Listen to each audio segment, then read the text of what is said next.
Postmortem report में जो दूसरा बड़ा खुलासा हुआ है वो और ज्यादा दर्दनाक है। उसे सुनकर आपका कलेजा छलनी हो जाएगा। पोस्टमार्टम रिपोर्ट में कहा गया, दरिंदे ने लेडी डॉक्टर के चेहरे को इतनी जोर से दबाया कि उसकी गर्दन की हड्डी तक टूट गई। जी हां, गर्दन की हड्डी टूटी हुई थी। थायराइड ग्लैंड के पास जो बोन होती है वो टूट गई। बेटी मदद के लिए चिल्ला भी नहीं पाई होगी, क्योंकि जब हड्डी ही नहीं रह पाई गले में तो क्या आवाज निकालती, क्या अपने लिए मदद की चीख पुकार करती। सोचिए कितना तड़पाया होगा उस बच्ची को। पोस्टमार्टम रिपोर्ट में यह कहा गया है कि लेडी डॉक्टर के मुंह से खून निकल रहा था। कैसा दरिंदा रहा होगा कि जिसकी आंखों के सामने एक लड़की की आंखों से खून बह रहा हो, जिसकी गले की हड्डी टूट गई हो, उसके बावजूद उसकी हवस खत्म नहीं हुई। उस लड़की के मुंह से खून निकल रहा था, फिर भी वो वहशी दरिंदा उसके ऊपर सवार रहा। पोस्टमार्टम रिपोर्ट में कहा गया है कि आरोपी ने पीड़िता का एक बार नहीं बल्कि दो बार गला घोटा। इतना ही नहीं, पोस्टमार्टम रिपोर्ट में पीड़िता के होंठ पर, उसके पेट पर चोट के निशान थे। पीड़िता के राइट हैंड और लेफ्ट लेग पर चोट के निशान थे। पीड़िता के प्राइवेट पार्ट में गहरे घाव हैं। आरोपी ने इतना बेरहम व्यवहार किया उस लड़की के साथ, उसके मुंह से आवाज नहीं निकल पाई, उसकी आंखें कुछ देखने लायक बची नहीं। उसके शरीर पर एक नहीं, दो नहीं, कईयों घाव हैं जो पोस्टमार्टम रिपोर्ट में सामने आए हैं। सोचिए, डॉक्टर बेटी भी 31 साल की थी। उसने भी खुद को बचाने की तो कोशिश की ही होगी, वो छटपटाई भी होगी, उसने वापस वार भी किया होगा, लेकिन ये हैवान उसे इस कदर नोचता रहा, इसका अंदाजा इस पोस्टमार्टम रिपोर्ट से आप लगा सकते हैं। पीड़िता के चेहरे पर जख्म के निशान हैं, वो निशान गहरे हैं। रिपोर्ट में यह बताया गया है कि आरोपी के नाखूनों से पीड़िता के चेहरे पर जख्म हुए। पीड़िता के नाखूनों में स्किन और उसके ब्लड में जो फर्क रहता है ना, वो तो रहा ही नहीं, चमड़ी तक उधड़ गई थी वहां की। जांच में दोनों के सैंपल जब मिलाए गए तो संजय से मैच कर गए हैं।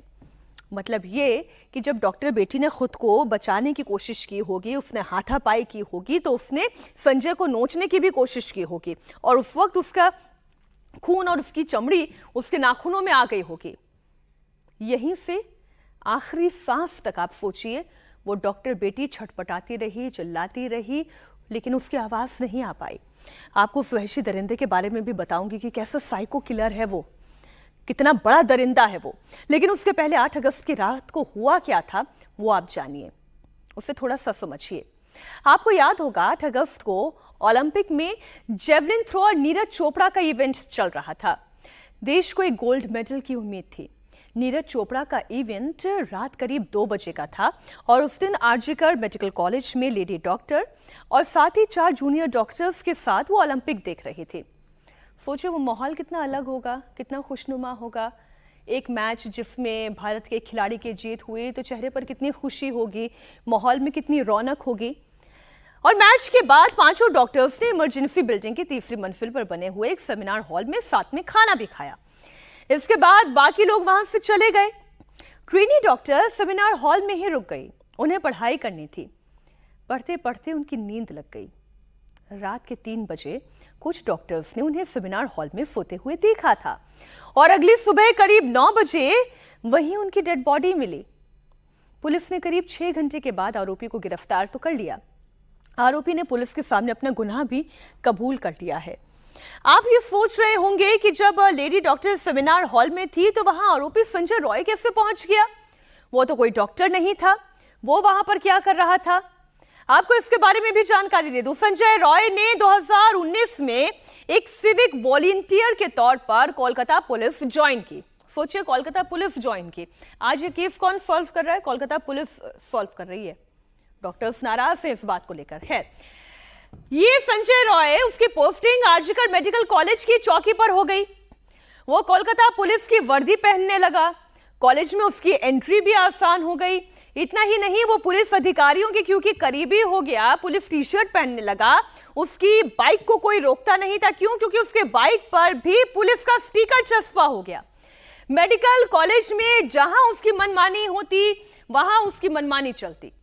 पेशेंट से बेड दिलाने के नाम पर वो पैसों की वसूली करता।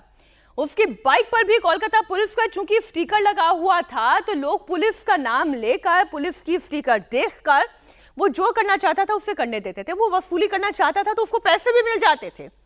और सोचिए कहां रहता था? पुलिस की ही बैरक में वो रहता था।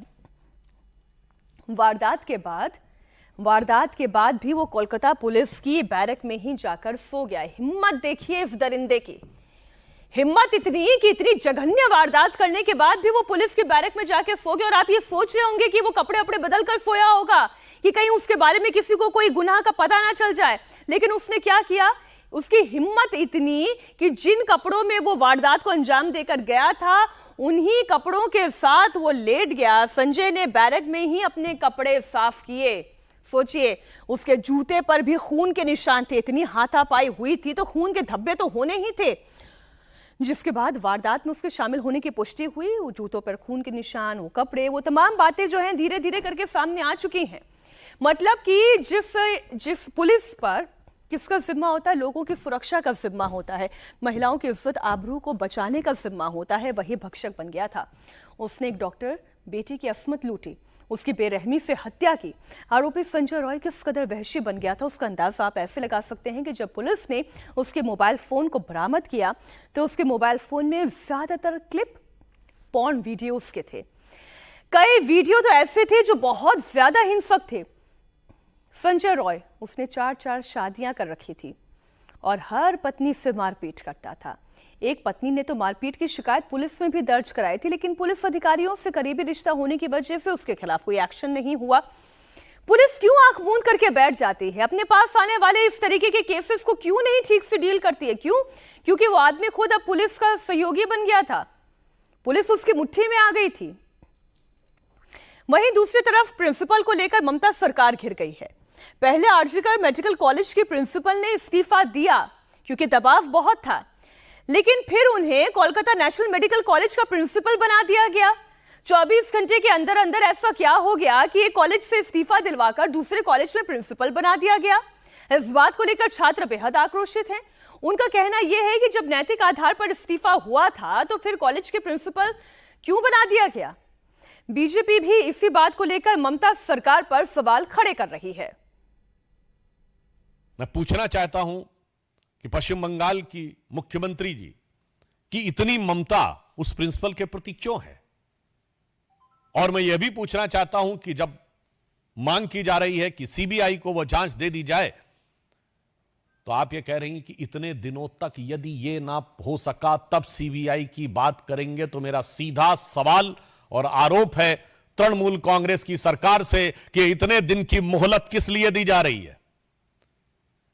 ये इतने दिन की मोहलत किस प्रकार के मैनिपुलेशन के लिए दी जा रही है? क्या क्योंकि संदेश खाली में भी हम लोग यह विषय देख चुके हैं।